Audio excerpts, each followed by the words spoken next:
लाडो। किस्त नंबर 1। ये क्या हो गया था? महमूद की समझ में कुछ नहीं आ रहा था। वो सर पकड़कर बस्तर पर लेट गया। इसे अपने आप से घिन आने लगी थी। अगर उसके दिल में छपी ख्वाहिश का चचा चची को मालूम हो जाता तो यकीनन इसे धक्के देकर घर से निकाल देते। दूसरों से तो क्या, वो खुद से नजरें मिलाने के काबिल नहीं रहा था।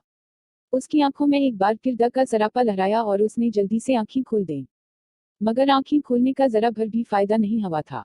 हल्के नीले रंग की छत तो गोया टीवी स्क्रीन बन गई थी और उस पर कुछ देर पहले देखे मनाजर फिल्म की तरह चलने लगे थे।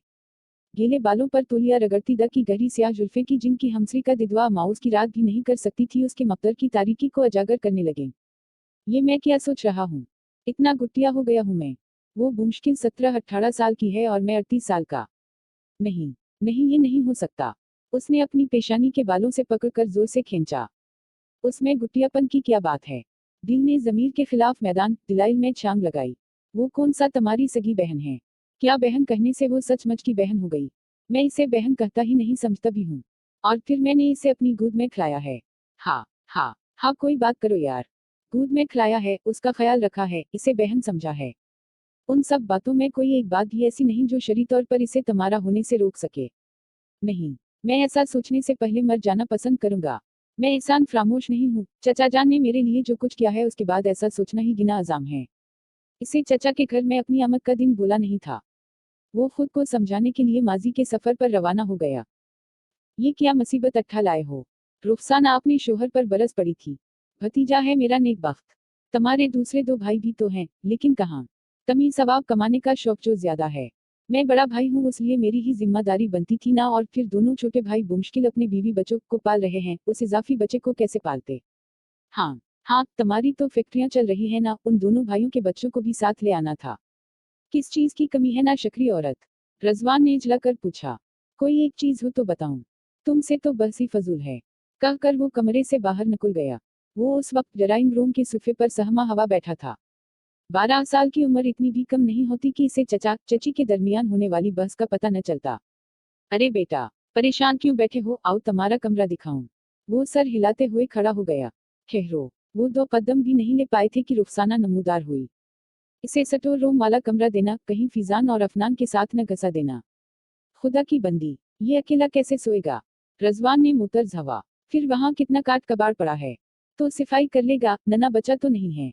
और इतने कमरे जो खाली पड़े हैं घर में, जब मेहमान आएंगे तो उन्हें कहाँ सलाएंगे? रुखसाना के पास हर सवाल का जवाब मौजूद था। बारिश होने से पहले भीग रही हूँ नेकबख्त। जब मेहमान आएंगे तो उनके सोने की जगह भी बन जाएगी। कभी अक्ल की बात न करना।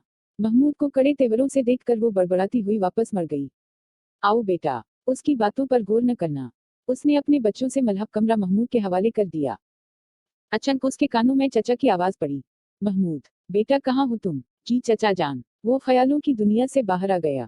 चचा जान इसे आवाजें दे रहे थे। वो अपने कमरे से बाहर निकला। चचा जान ड्राइंग रूम में बैठे थे, उसके करीब हीदा भी मौजूद थी। पिया सो रहे थे। टीवी स्क्रीन से नजरें हटाकर उसने महमूद की जानिब मुस्कुराती हुई निगाहों से घूरा। अजीब सुहर आफरीन तबस्सुम था, जब भी मुस्कुराती यूं लगता सारा माहौल मुस्कुरा रहा हो। महमूद उसके दिलकश चेहरे से नजरें चराकर चचा जान की तरफ मुतुजा हुआ। जी चचा जान। बेटा मैं दफ्तर में कुछ जरूरी फाइलें भूल आया हूँ। और तुम जानते तो हो कि मैं अपना दफ्तर खुद ही ताला करता हूँ। अगर जहमत न हो तो वो फाइलें अठाला। उसके चचा एक कंपनी का एमडी थे, और अपने दफ्तर के बारे वो बिल्कुल वहमी से थे। ये कोई पहली दफा नहीं हो रहा था। पहले भी वो कई बार महमूद को फाइलें लेने भेज चुके थे। सुबह अपने दफ्तर की सफाई भी वो अपनी निगरानी में कराया करते थे। जहमत कैसी चचा जान? वो खुश दिली से बोला। बस ये बता दे वो फाइलें पड़ी कहाँ हैं?